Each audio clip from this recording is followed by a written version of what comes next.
चोरी चोरी वो मकई लाते थे ताकि वो कह ना कि इनके दाने मुक गए। ये 66 की बात है। उस मकई सारे घरों में आती थी लेकिन रात के अंधेरे में आती थी, तो वो बताना नहीं चाहते थे कि दाने मुक गए। तो शॉर्ट स्टेचर वीट आई थैंक्स टू बोरलाग, और हमारे भी यहाँ पे लोग थे, मरहूम बाजवा साहब, कुरैशी साहब, ये लोग वो सीमेंट में, उस वक्त एक्चुअली सीमेंट नहीं बना था, सीमेंट 69 में बना, लेकिन वो अदारा जिसमें बोरलाग काम करते थे वो 1943, 42, 43 में शुरू हो गया। तो ये बोरलाग के साथ लोग कनेक्टेड थे। बोरलाग के साथ कनेक्शन की भी वजह थी, Borlaug actually belong to Washington State University, और वाशिंगटन स्टेट यूनिवर्सिटी ने 1959 में एक कॉन्ट्रैक्ट किया था जिसके तहत West Pakistan agriculture university Lyallpur बनानी थी, जो एक्चुअली इनेक्ट हुई अक्टूबर 1961 में, लेकिन ये 59 में उन्होंने 50 बंदे यहाँ से उठाए और उनको अमेरिका ले गए ट्रेन का ले। तो वो बंदों में ये लोग थे, कुरैशी साहब, बाजवा साहब, तो ये लोग जो थे वो बोरलाग की टीम थे। और उस वक्त शायद 60 में किसी को नहीं अंदाज़ा था कि 66 में यहाँ पे कैद पड़ गया, लेकिन वो जो काम उन सालों में हुआ, मैंने स्टोरी लंबी इसलिए सुनाई है, मैं सीट पे बात घुमा के लाऊंगा। तो वो जो शॉर्ट स्ट्रेचर वीट आई वो एक डेमोस्ट्रेशन इफेक्ट था कि वो शॉर्ट स्ट्रेचर वीट थी जिसको आप खाद डालें उसको भी रिस्पॉन्ड करती है, आप ज़्यादा इरिगेशन दें उसको भी रिस्पॉन्ड करती है, और वो टिलर ज़्यादा प्रोड्यूस करती है। वो जब बारिश आंधी आती है वो तो लाज नहीं करती है। उससे पहले जो हमारी ट्रेडिशनल वीट थी वो टाल वीट थी, उसको अगर आप इनपुट ज़्यादा देते हैं तो वो लाज कर जाती है। तो seeing is believing. With in 3-4 years, मैं 69 में आया हूँ यूनिवर्सिटी में, तो बाई अर्ली 70 जब हम अभी कॉलेज में पढ़ते थे तो कोई बंदा टाल वीट नहीं लगा रहा, जस्ट टू 3-4 ईयर्स। अच्छा, देहातों में ये था कि जिनकी ज़रा खाते पीते लोग थे वो अपने घर में खाने के लिए टाल वाली लगाते थे, कहते थे उसकी रोटी अच्छी बनती है, और इसकी जो मैक्सी पाक है इसकी रोटी जो गिर जाती है। तो अच्छा, तो विद टाइम वो भी किस्सा तमाम हुआ, अब सब वही खाते हैं। तो ये मैं बात ये सुनानी। दूसरी बात अब आगे बढ़ाता हूँ फास्ट फॉरवर्ड। उन्हीं दिनों में जब मैं और गिल साहब इस ज़िंदगी के दौर में गुजर रहे थे, उस वक्त ये होता था कि माएँ जो है जब मकई की फसल आती थी तो लंबी लंबी छलियाँ उसमें से सेलेक्ट करती थी और उनको वो सुखा के बोरी में बंद करके रख लेती थी, और जून जुलाई में घर में बैठ के हाथ से गिर, और वो मकई जो है वो सीड यूज़ होती थी, क्योंकि जो मूंगली से फांटी लगती थी वो वाला दाना जर्मिनेट नहीं करता। और वो सारी मेहनत के बाद आई नो कि वो गर्मियों की छुट्टियों में अगस्त में यूनिवर्सिटी जाने से पहले एक ड्यूटी ये होती थी कि मकई जो है वो आ जाती थी, उसमें चलियाँ बन जाती थी और तोते और काँव पड़ते, और फिर वो रैकड़े से पटाखे चढ़ते। ठीक है, उसके बाद क्या निकलती थी मकई वाला 15 मन। अब आपने देखी है ये मकई सारी, ये मकई जो अगर ये 100 मन नहीं निकलेगी तो फार्मर समझेगा कि उसने काम ठीक नहीं किया है, घाटा।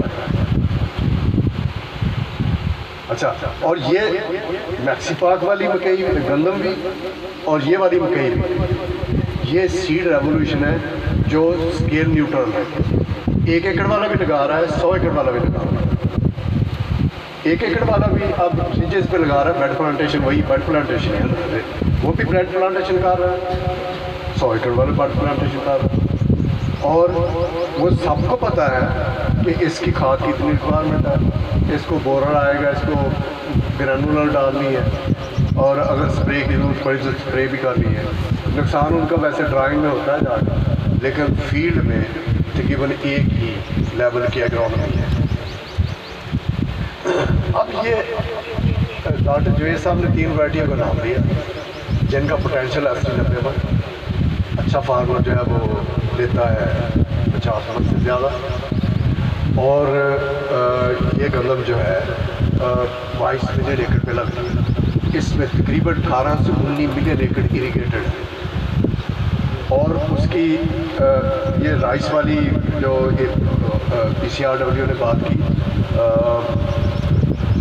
22 मीटर लेवल पे, जैसा कि आपने कहा कि वीट की और राइस की तकरीबन जो कंजम्पटिव यूज, ओवरऑल यूज नहीं, कंजम्पटिव यूज जो है तकरीबन बराबर है, थोड़ा ही फ़र्क है।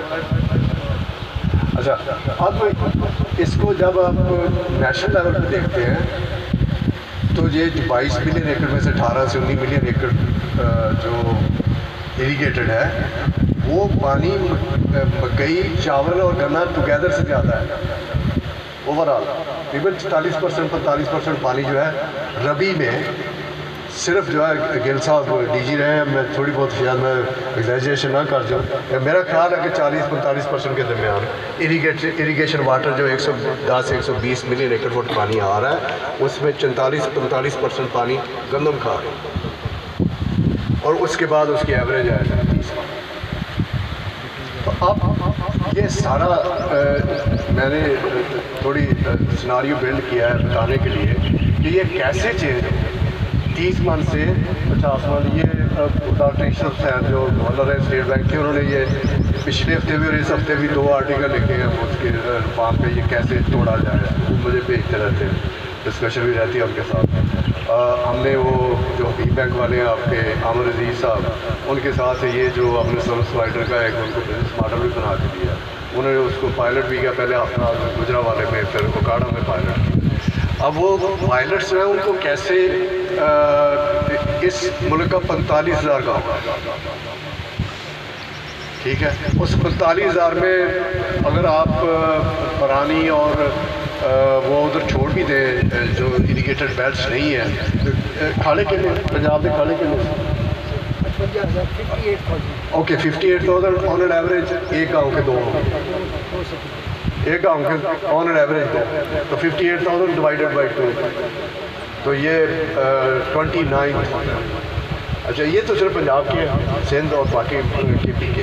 तो ये जो पायलट है सर्विस प्रोवाइडर का, इसमें कोई इंजीनियरिंग, कोई इनोवेटिव आइडिया चाहिए। सर्विस प्रोवाइडर को ऑलरेडी सर्विस चल रही है, क्योंकि अब किसी के पास जोगे नहीं है। 99% जो है वो ट्रैक्टर से वो रेंट करते हैं, अपने हैं जिनकी बड़ी अच्छी बात है, लेकिन बाकी रेंट करते हैं। ये फार्म माशाल्लाह अच्छा है, इसी गाँव में चले जाएँ, आधा गाँव जो है वो ट्रैक्टर वाले के पीछे घूम रहा होता है जब अतर आता है, या उसने जब कद्दू करना होता है, या अभी वो थ्रेशर आएगी, थ्रेशिंग का टाइम है, इस दफ़ा समझ गया ना, अनफॉर्चुनेटली बहुत सारी लॉजिक हो गई है। तो अब थ्रेशर जो है वो उनको काफ़ी रिप्लेस किया है कंबाइन ने, अब कंबाइन नहीं चलेगी तो इस दफ़ा वीट में ये भी चैलेंज होगा। सो अब बीज को मैंने शुरू किया था बीज और मंडी से, तो ये बीज 66 से लेके 1966 से लेके 70-71 में 3-4 साल में सारी वीट जो डेवलप हो चुकी है। अब आपकी अरूज जो है ये उस रेट ऑफ रिप्लेसमेंट में कैसे जाए। सीड रिप्लेसमेंट अभी हम 2 साल से पिछले से पंजाब गवर्नमेंट के साथ वीट कंपेन करते हैं, तकरीबन 30,000 बच्चे जो फील्ड में जाते हैं, literally every village is go, हर गाँव में बच्चे जाते हैं, और हमने उनको सर्वे क्वेश्चन दिए हुए।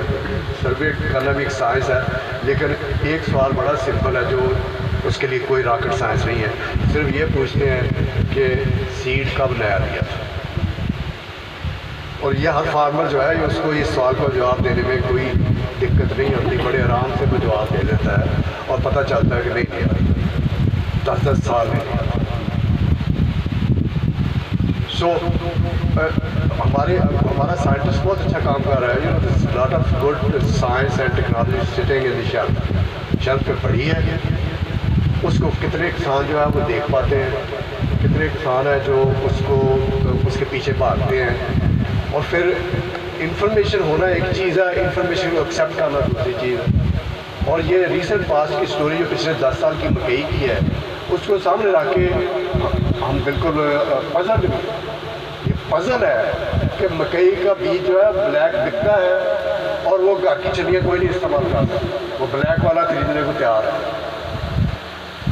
उसमें रिस्क भी लेने को तैयार है। गंदम के बीज के पीछे क्यों नहीं भागता, इस पे आता हुआ मार्केट। ये गवर्नमेंट कौन होती है